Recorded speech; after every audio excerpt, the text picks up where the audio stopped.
Hello students, today we are discussing the unit number 4, India Minerals and Mining. భారతదేశం ఖనిజాలు గనుల తవ్వకం. అంటే భారతదేశంలో ఉన్న ఖనిజాల గురించి గనుల గురించి మనం తెలుసుకుంటాం అన్నమాట ఇండియా ఈ లెసన్లో. The lesson name is India Minerals and Mining. Mining is an important economic activity in India. India is one of the largest exporters of iron ore, chromite, bauxite, mica and manganese. అంటే mining అన్నది ఏంటంటే గనులు తవ్వడం అన్నది భారతదేశంలో ఒక economic activity అనమాట. అంటే ఒక ఆర్థిక కార్యకలాపం అంటారు. మన ఇండియాలో లార్జెస్ట్ అంటే మనం ఎక్కువ గనుల తవ్వకం ఎక్కువ చేసేది ఏంటి అంటే ఐరన్ ఓర్, అంటే ముడి ఇనుము, chromite, bauxite, mica and manganese అనమాట. అంటే మనకి మినరల్స్ అంటారు వీటిని. అంటే గనుల నుంచి మనం గనులు తవ్వడం అంటే భూమిలో ఉన్న ఖనిజాలని మనం బయటికి తీస్తామన్నమాట. అది ఒక ఎకనామిక్ యాక్టివిటీ. ఎందుకు ఈ మైనింగ్ వల్ల అంటే because of mining we are getting the income to India అనమాట. అంటే భారతదేశానికి ఒక రెవెన్యూ రావాలి అంటే మనకున్న మినరల్స్ని గనుల్లోంచి తవ్వి బయట తీసి వాటిని మనకు ఉపయోగించుకోవడమే కాకుండా అదర్ కంట్రీస్ కూడా మనం ఎక్స్పోర్ట్ చేస్తామన్నమాట. India is the ranked 5th among the mineral producing countries in terms of volume of production. అంటే ప్రపంచంలోనే భారతదేశం 5వ స్థానంలో ఉందన్నమాట. అంటే గనులు తవ్వడం, ఎక్స్పోర్ట్ చేయడం, ఎక్కువ మొత్తంలో ఉత్పత్తి చేయడం భారతదేశం ప్రపంచంలోనే 5వ స్థానంలో ఉందన్నమాట.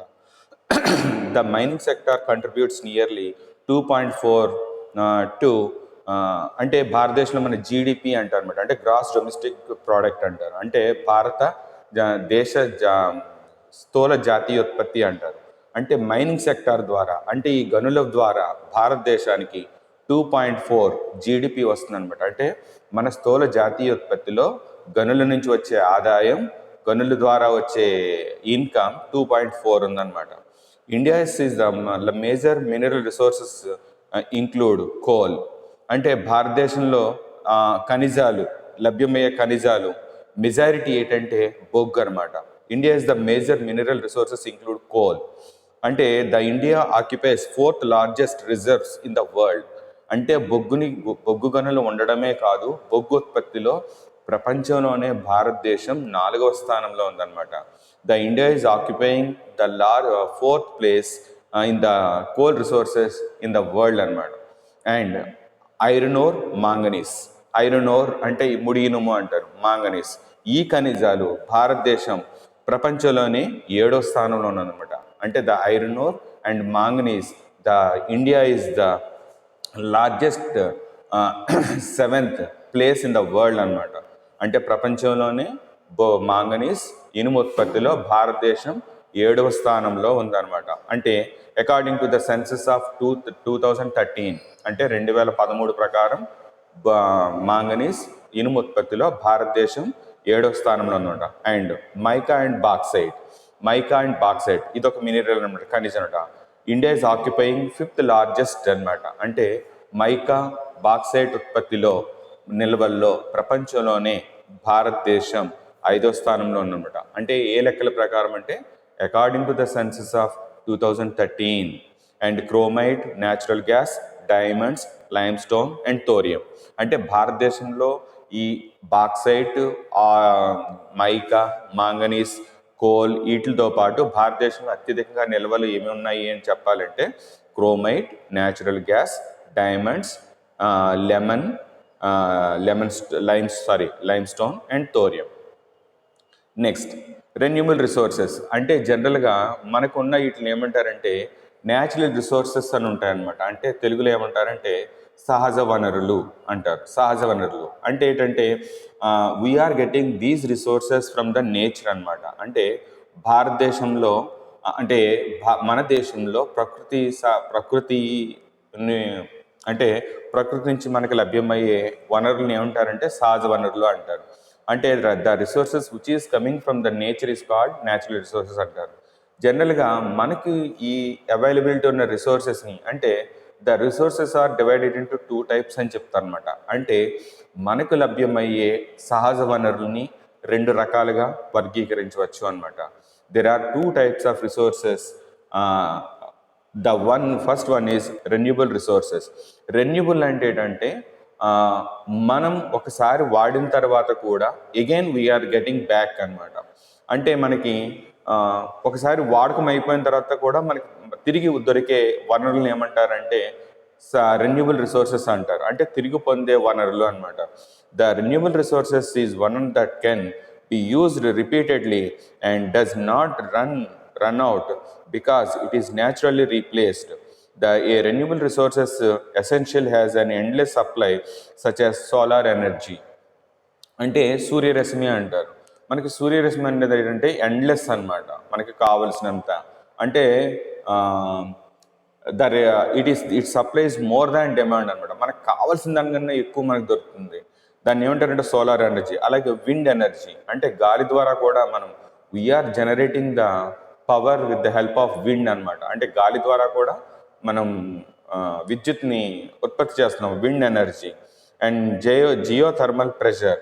రెన్యూబుల్ రిసోర్సెస్ అంటే you write like this. A renewable resources is one that we can use repeatedly, naturally it is replaced. అంటే ఏంటంటే ఒకసారి వాడిన తర్వాత కూడా మనం వీఆర్ గెటింగ్ బ్యాక్. ఎగ్జాంపుల్ ఏం రాయొచ్చు అంటే solar energy, wind energy and geothermal pressure అనమాట. Next non renewable resources. మీకు ఇంతకుముందు చెప్పాను, the resources are 2 types. 1 renewable resources, 2 non renewable resources.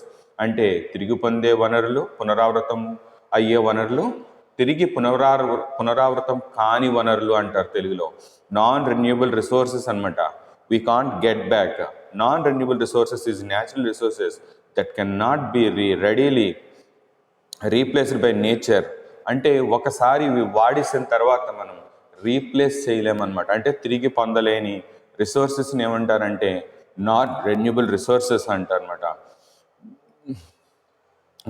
There are 4 major types of non-renewable resources. అంటే non renewable resources మనం 4 types చెప్పచ్చు. 1 oil, natural gas and coal are collectively called fossil fuels అనమాట. అంటే oil అంటే మనకు దొరికే oil, gas, petrol, ఇవన్నిటిని ఏంటంటే మళ్ళీ రెన్యూబుల్, అంటే మళ్ళీ we can't replace again and again అనమాట. అంటే ఒకసారి మనం ఇది వాడేసిన తర్వాత మళ్ళీ దాన్ని రీప్రొడ్యూస్ చేయలేం మన లైఫ్లో. ఒకవేళ రీప్రొడ్యూస్ చేయాలన్నా it takes the millions years of time పడుతుంది అనమాట. అందుకనే ఒక చిన్న ఎగ్జాంపుల్ చెప్తాను చూడండి. ఇన్ ద వెరీ బిగినింగ్ మనము ట్రైన్స్ ఉండే పూర్వకాలంలో. ఆ ట్రైన్స్ ఎలా ఉండేది తెలుసా? కోల్ ఇంజన్స్ అని ఉండి, అంటే బొగ్గుతో నడిచే అనమాట ట్రైన్స్. బొగ్గు ట్రైన్లు అనేవారు మా చిన్నప్పుడు అనమాట. అంటే అంటే ట్రైన్స్ కొత్తగా వచ్చినప్పుడు బొగ్గుతో నడిపించేది. తర్వాత ఏం చేస్తారంటే కోల్ అన్నది it is a non renewable resources అనమాట. ఈ బొగ్గు అన్నది మనం ఎక్కువగా వాడేయడం వల్ల మనం దాన్ని పొందలేమని చెప్పి గవర్నమెంట్ ఏం చేసిందంటే కోల్ ప్లేస్లో డీజిల్ తీసుకొచ్చారు. ఇప్పుడు కూడా కొన్ని డీజిల్ ట్రైన్స్ ఉన్నాయి, అంటే డీజిల్తో నడిచే ట్రైన్స్ ఉన్నాయి. డీజిల్ కూడా అంటే డీజిల్ అంటే ఏంటి? ఆయిల్. ఇది కూడా నాన్ రెన్యూబుల్ రిసోర్సెస్ అనమాట. ఈ డీజిల్ అన్నది కూడా నాన్ రెన్యూబుల్ రిసోర్సెస్. ఇది మనం తిరిగి మళ్ళీ పొందలేము. అందుకని ఇప్పుడు ఏం చేశారు? పవర్ ట్రైన్స్ అంటున్నారు. అంటే ఎలక్ట్రిసిటీ, అంటే పవర్ ద్వారా, కరెంట్ ద్వారా ట్రైన్స్ నడిపిస్తున్నారా, ఎలక్ట్రికల్ ట్రైన్స్ అంటారు. ఎలక్ట్రిసిటీ సప్లైతో ట్రైన్స్ నడుస్తున్నాయి. Why we are changing like that? అంటే because of these are the natural resource, non-renewable resources అన్నమాట. Next uses of minerals.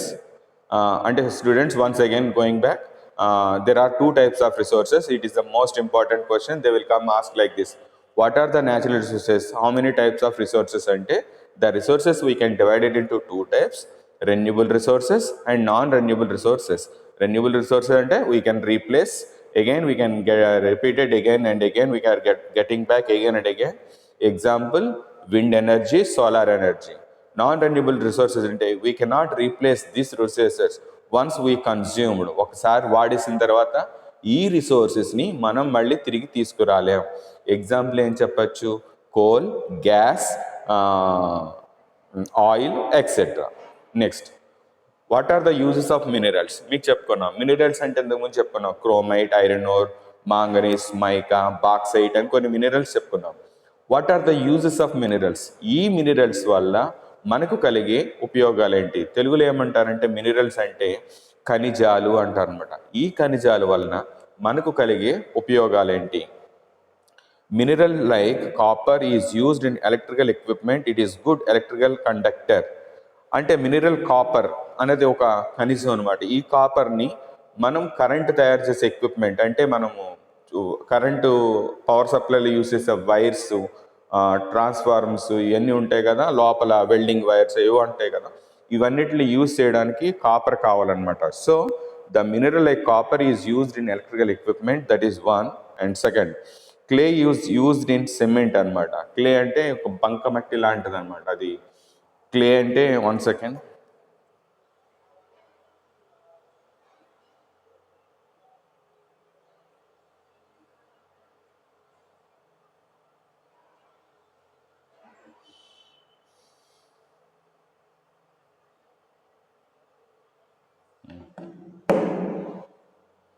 మట్టి అనమాట. క్లే అంటే మట్టి. అది సిమెంట్ తయారు చేయడంలో మట్టి వాడతారు, క్లే అంటారు.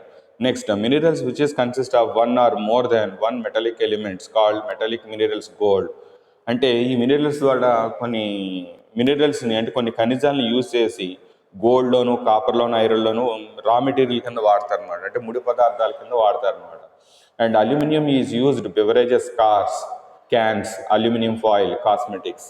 అల్యూమినియం ఇది ఒక ఖనిజం అనమాట. అల్యూమినియం అనేది ఖనిజం. ఈ ఖనిజాన్ని దేంట్లో వాడతారంటే మనం ఇంట్లో యూజ్ చేసుకునే గిన్నెలు, ఈ కాస్మెటిక్స్లోను వాటిలోని ఈ అల్యూమినియం వాడతారు అనమాట. Graphite is use for pencil. అంటే గ్రాఫైట్ ఇది ఒక ఖనిజం అనమాట. అంటే మనం పెన్సిల్తో రాస్తాం కదా, బ్లాక్ కలర్లో ఉంటుంది, ముళ్ళు అంటారు, పెన్సిల్ ముళ్ళు, అది గ్రాఫైట్ అనమాట. Because of graphite we are making the pencil అనమాట. గ్రాఫైట్ అనే ఖనిజాన్ని పెన్సిల్ తయారీలో ఉపయోగిస్తారు అనమాట. Potassium is used in toothpaste and fertilisers. Potassium ఇది ఒక ఖనిజం అన్నమాట. ఈ ఖనిజాన్ని మనం